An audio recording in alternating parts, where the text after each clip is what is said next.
Welcome back to Power Talks with Santosh Shah. We are in conversation with Charles Haviland and Thomas Kelly. Thomas, Nepal is no longer a Hindu nation and a royal regime.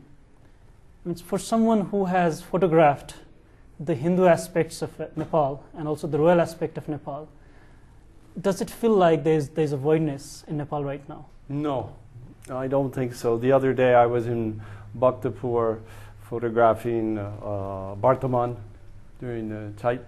The other day Satamachindranath took place, pulling of the chariot, the Kumari coming out.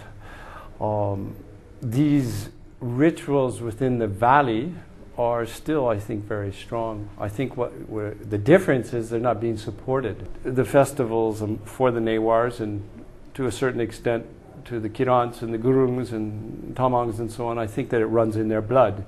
And it also, I think it will continue. I certainly hope it will continue. The ritual time is something that's very sacred here and embraced, and is also one of the reasons that keeps me here. Religion is just essential to life, whether Hinduism, Buddhism, smaller religions, and very much the lifeblood of the country. And of course, note that the Maoists realised the importance of that. A few months ago, big controversy when they tried to sack all the Indian priests at Pashupatinath and replace them with Nepali ones. So they're meddling, if you like, in religious affairs, which is strange, very strange for an avowedly atheist government. But there's no way that religion is just going to melt away. And of course we've had the president sinking almost seamlessly into many of the roles that the king used to fulfill. Something I challenged the president when I interviewed him, what if there's a Muslim president in future, or a Christian one, or a Buddhist one? That question hasn't really been answered yet.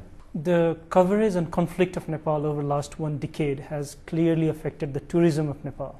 And there's clearly a demand of a lot of negative news around the world, not just Nepal, but anywhere in the world. But in your case, you have also done a lot of human interest stories from Nepal, which has in a way helped us, and we're grateful to you for that. Where do we find that balance about a country which is in war? I think it's important to show both sides. I really don't think that one should be deflected from journalism by the fact that it might affect tourism in a country, because journalists do have to try and tell the story as it is. It's an interesting question, because the very first television feature I did from Nepal was about where does the conflict meet the tourism. The extraordinary beauty of that season made the story all the more traumatic. I think it's a moot point as to how much it's affected tourism, because I know that some trekkers were rather swept away by the, I think, mistakenly romanticised view of the Maoists. Obviously war brings down tourism, but I think more of a problem for tourists is the sheer inconvenience that you get so much with these perpetual shutdowns, often for extremely obscure and opaque reasons that hamper people's ability to travel, and of course hamper local people far worse than they do tourists. Thomas, we're still in a very historic time of conflict. People are trying to find out ways how the country can move forward. How do you envision the future of Nepal? It's certainly a mixed situation going on. I think it's a rather idealistic outlook, but I've asked myself this question many times about, okay, if I was having to be in the driver's seat, what would be some of the programs I would initiate? Or how can I give a positive reinforcement to youth that want to go overseas? It's an intelligentsia drain on the country, and I'm very sad every time a great photographer friend of mine, or a great journalist, or a technician says bye and gives up on this country. So how do I say, come on, you have to stay behind? Don't you love your own country? I love it dearly. I care about this country. I think it would be a wonderful program to have Nepalese youth to go out and do volunteer work in wherever it might be. It can be in the city, it can be in the hills, for a certain amount of period. And there should be some strings attached to that, whether it's monetary or at least certainly recognized to be able to take the next step forward. Charles, you'll be heading out to Sri Lanka very soon, but I'm sure you'll still stay connected to Nepal. In that sense, how do you envision Nepal's future?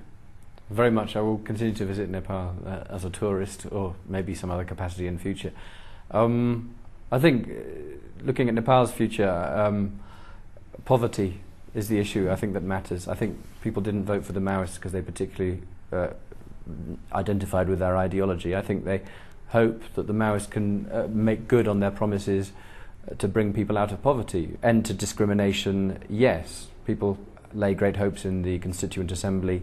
It's brought Dalits, it's brought people from backward regions. But I think people would like to see a new constitution written not just by the same bunch of Brahmin men leading the same old parties, which at the moment is an open question which way it's going to go.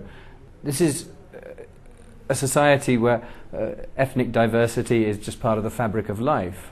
And I think that the process towards more ethnic feeling and more exclusive ethnic feeling, which we're seeing now, which I think the Maoists were quite largely responsible for encouraging as in an attempt to get people on side during the war. I think this is rebounding in so many people's faces, and it is a can of worms. It's a patchwork country. It's not a country that can be divided up on ethnic basis, and yet everyone's still talking about what kind of ethnic federalism do we want. Federalism, even in its own right, in a fairly small country, is not necessarily what's needed. But ethnic federalism, I think, is a great danger, and I think that Nepal would do well to step back from that brink. I don't want to end on a negative note. I actually think that, like many others here, that sometimes there appear to be great dangers here, and Nepal has a history and habit of stepping back from the brink, and I do have confidence that will happen. We can only hope that we can combine youths, education and agriculture and see a prosperous country, at least created by the people itself. With this hope, I would wish you good luck and goodbye. See you next week at the same time. Thank you for being with us. Thanks for being with us, Vishal. Thanks for being with us, and thanks for sharing such wonderful insights and experiences you've had in Nepal. I think most people even here haven't traveled as much as you have and seen more of Nepal, and I think that's probably where the